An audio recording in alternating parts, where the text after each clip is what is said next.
Bonjour à toutes, bonjour à tous. Nouveau journal des produits de bourse de l'Obsa, journal du mardi 19 novembre avec en France un début de semaine plutôt compliqué pour TF1. Vendredi soir, vous l'avez peut-être suivi, l'équipe de France de football s'est inclinée en Ukraine, un 2-0, de quoi compromettre sérieusement ses chances de qualification pour le prochain mondial cet été au Brésil. Mais une défaite qui surtout économiquement ne fait pas du tout les affaires de TF1. Il faut savoir qu'en 2005, la chaîne avait acheté à prix d'or les droits de retransmission de la prochaine Coupe du Monde, un prêt de 130 millions d'euros. Mais voilà, si les Bleus ne sont pas au Brésil, eh bien évidemment, cela aurait des impacts non seulement pour l'audimat de TF1, mais aussi pour le prix de certains matchs que TF1 souhaite revendre à certains de ses concurrents. Voilà pourquoi ce lundi, à la Bourse de Paris, eh bien, le titre de TF1 reculait de 2,94% à 13,36 €. Le tout dans des marchés qui, eux, se portaient bien puisque le CAC 40 empochait 0,66% à 4 320 points.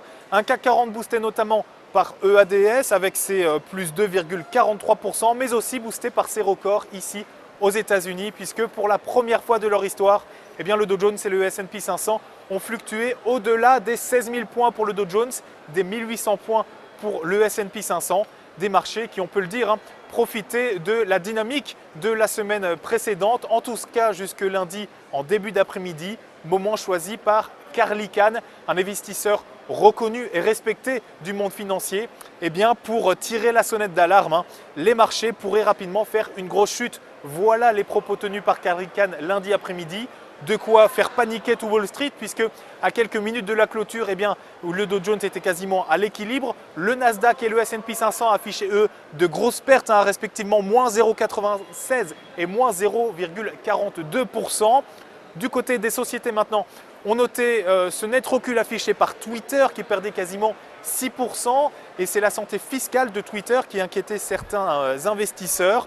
En revanche, pour Sony, eh bien, tout allait bien puisque vendredi, le groupe a vendu près d'1 million de PlayStation 4. C'est la nouvelle console du groupe qui est sortie donc vendredi aux États-Unis et au Canada.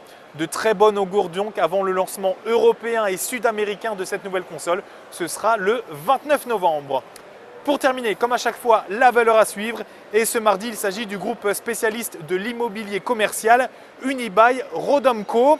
Le titre s'est affranchi graphiquement à la mi-octobre d'une figure de consolidation haussière en drapeau. Il est soutenu par sa moyenne mobile à 50 jours ascendante. De son côté, le RSI est positivement orienté et ne se trouve pas en territoire de surachat. Du coup, il faudra viser les 201,50 € puis les 209 € comme cible, avec néanmoins un risque d'invalidation en dessous des 179,35 €. La stratégie qui vous est proposée pour jouer cette valeur, c'est l'achat du Warrant Call Unibail-Rodamco à C239T d'Unicredit. Son prix d'exercice 200 € en tout rond, sa date d'échéance le 7 mars 2014. Voilà, fin de ce JT des produits de bourse. Je vous donne rendez-vous demain. D'ici là, passez une excellente journée.